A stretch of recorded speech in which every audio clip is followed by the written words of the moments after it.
Does your baby, when you begin to walk away from them, or you are slightly out their sight, begin to cry and go after you, pulling on your clothes for you to hold them? Or when you are completely out the room and they notice, they begin to panic and scream for you to get them? Or when it comes to night, they will not close their eyes or sleep unless you are laying with them, or they even wake up during the night when they are accustomed sleeping through the night because they do not feel your presence. If so, your baby is showing signs of suffering from separation anxiety.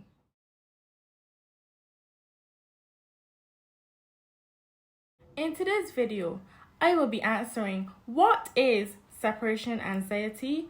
I will also be giving 5 ways in which you can help your baby overcome this anxiety. And then I will be looking at what you should do if you realize you are trying all of these different things and you realize your baby is getting older and she or he is still having separation anxiety. Between the ages of from birth to 6 months, you may say, my baby was fine. Anyone could have held my baby and my baby would not have cried. My baby would have laughed with them. They were good to go. But all of a sudden, now that they have gotten older, they don't want anything with anyone unless they are their parents or maybe even their grandparents. Anyone who they see often enough, they are good with, but anyone else, they do not want anything to do with them. And you are like, why all of a sudden this is happening? And this is because when your baby has gotten to the age of about 7 to 8 months, this is when your baby now starts to realize who really matters. Separation anxiety can also occur when it comes to nighttime, when it's time for them to go to bed. So therefore, it is whenever your baby does not see you or they just do not sense your presence and they begin to act up and panic because you are not with them and they need you because they are dependent on you. And also remember that although yes, you are going to be back in 5 minutes, 5 seconds. You are still in the house, but maybe not in the room. But remember that your babies do not have any concept of time. So in their minds, you are never coming back. So understand why they will panic and they will cry, because in their minds, you are not there. Full stop. So how can I, as a parent, help my baby to be okay when I leave? When I leave them with someone, if it is daycare, whatever it is, what can I do? So number 1, you can develop something like a ritual with your baby. Something that gives your baby that, okay, this is the time mommy leaves. It can be easily a song or love, some cuddles and some kisses, something positive to ensure your baby you're okay.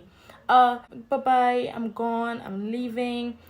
And always ensure that it is not long at all. 2 to 3 minutes. Do not keep having your baby attached to you because at the end of the day, you are leaving. And also ensure that you as a parent, although yes, you may also be sad that you have to leave your baby for whatever reason, but ensure that you keep your emotions intact and to yourself, because obviously how you react would take a toll on your baby and how your baby will in turn react to your emotions and the things that you do.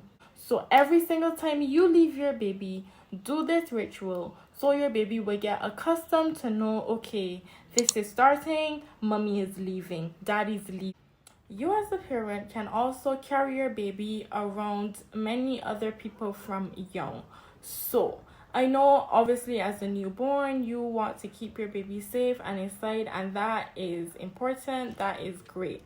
But when your baby gets to the age about 3 to 4 months, then I would say carry them out with other people, get them in different hands, see different faces so that they can get accustomed to people on a whole and not just mommy, daddy, granny. So you can even make small stops. So if you want to get back in the gym, leave them by granny, leave them by the best friend if you want to make a quick supermarket stop, just so that they get accustomed to many different people and not just 1 or 2 people.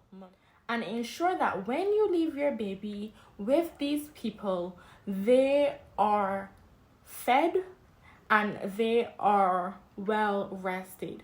When your babies are hungry or sleepy, their emotions are already heightened and they will not want to go with anyone at all except for their mom or dad, the hands that feed them, the hands that rock them. Another thing you can do as a parent is leave your baby with something they can link to you, or something that both of you all do together that would consistently reassure them that they are okay.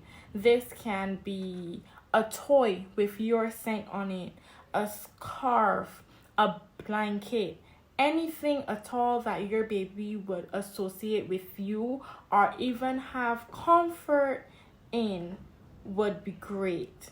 This will keep them distracted or might give them the comfort they need to stay settled, calm, and collected. Number 4. Another way you can help your baby is by giving them a sense of independence.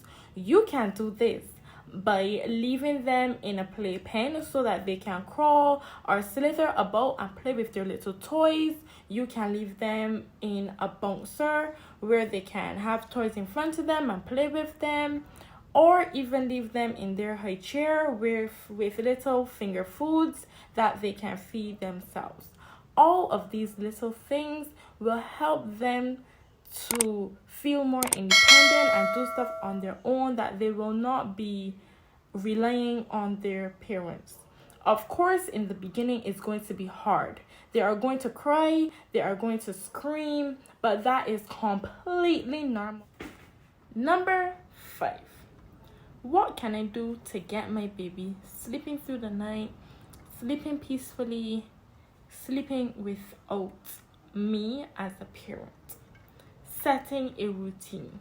Putting a routine in place that your baby will know and grow to know over time, that this is my routine, and after this I go to bed, whether it's in a crib, a bassinet, wherever.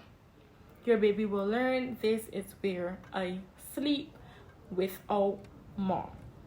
So you can decide however you want this routine to go, whether you are feed, bath, bed, or bath, feed, bed, whichever you decide to do. Repetition is key so that it will stick in your baby's brain that this is how it will go and this is how I will sleep. Now, when we come to babies who are waking up in the middle of the night and it is not time for a feed, they woke up for whatever reason, if they're screaming for you, if they're crying, what can I do to get my baby back to sleep but not in my bed? So you can place your baby back down on their back or on their stomach, whichever way you as a mom or a dad lay your baby down to sleep, and pat their back or rub their tummies, either way, and they will go back to sleep eventually. Whatever you do, do not take your baby out of their bed. Do not carry them with you, because they will soon grow to learn that whenever they cry, mommy and daddy will take me out my bed and I will sleep with them. So babies to learn whether it's bad patterns or good patterns. So please ensure that it is the good patterns we are teaching our babies. So now, What do I do if I am taking all of these steps and more, and my baby still is not being independent, is still showing signs of separation anxiety? What do I do? So I recommend that you go and speak to your pediatrician. That is the best thing I can advise. Speak to your pediatricians. They know best. They will ensure that your baby gets what they need, because sometimes it may be a disorder that they have, or they may be trying to tell you something that they can only tell you through their tears. So, question of the day. My question is, if you are a mom and your baby is experiencing separation anxiety, how old is your baby currently? That's all for today. If you found this video educational and took at least one thing from it, please give my video a like, comment below, and subscribe. Thanks for watching.